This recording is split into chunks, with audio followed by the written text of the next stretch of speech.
Aloha, this is Jessica Smith responding to the video on leadership and self-deception. And it's about a man who just started working for a new company. He's excited about the new opportunities, and it explains a little bit about his troubled background. He's having issues with his wife, he's having issues with his son, and sometimes with a lot of the people at work. But he's really trying hard to succeed in this company, and he really wants to be able to do well and to kind of make himself known. He wants to be able to succeed in the company. When his boss pulls him aside, he's going to have a couple of day-long meetings with him to explain something important about the company and about a problem that he has, that everyone has. They explain about this box that you get inside when you're that troubles relationships, and basically inside of the box you're thinking about yourself, and when you're out of the box you're able to think about others and focus on others. We get inside the box by they call it self-betrayal, not acting on ideas to help other people. Like the man in the story gave the example of, wanting to, I should get up and take care of the baby for my wife so that she can sleep. But when he doesn't act on that, he becomes more selfish, and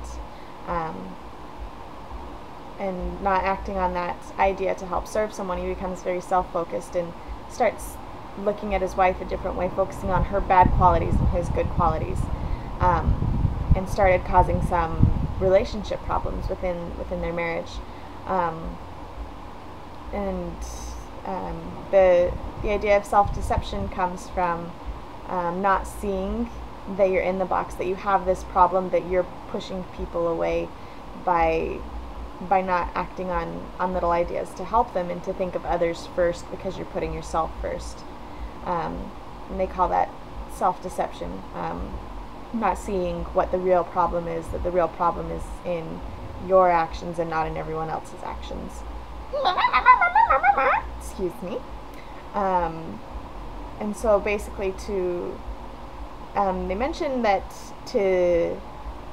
in order to stay out of the box, you need to be able to think of others and to act on those little ideas that you have to help someone.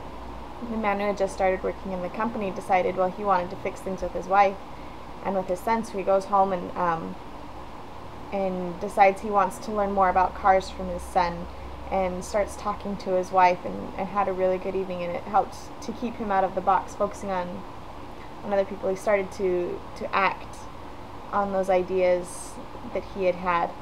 And one of the main points in the story, that it's not necessarily what we do, but how we do it. How when the man went home and started taking care of his wife and son, if he had done that still trying to think of himself and, I want to fix my relationship so that I can look good, or whatever motive that he had, without actually caring about what his wife and what his son thought, it would have had a very different result, because people can tell how other people feel about them. People are very good at reading body language, which I think we don't focus on enough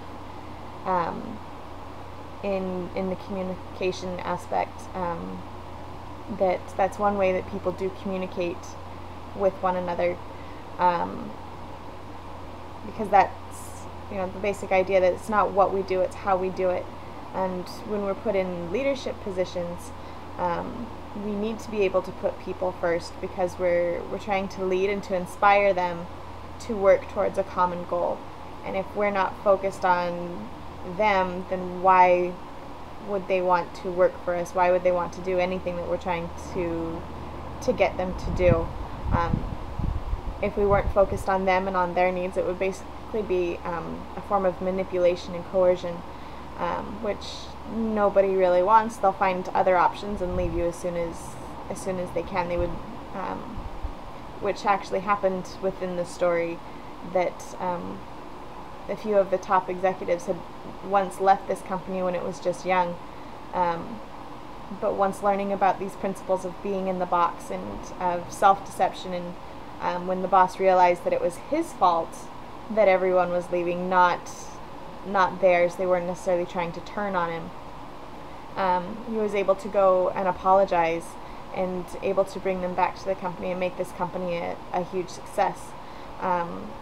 We want to inspire others to become leaders so that the company can continue. This man that had apologized to everyone had actually retired, and the company was still a huge success because people were taking care of it, because the people cared for one another and not just for themselves, because he had each of his employees receive a training on this, and being able to help them work together while still focusing on the individual's needs, I think is a really nice balance of other things that we've talked about in the past, of focusing on the individual while still working for a company.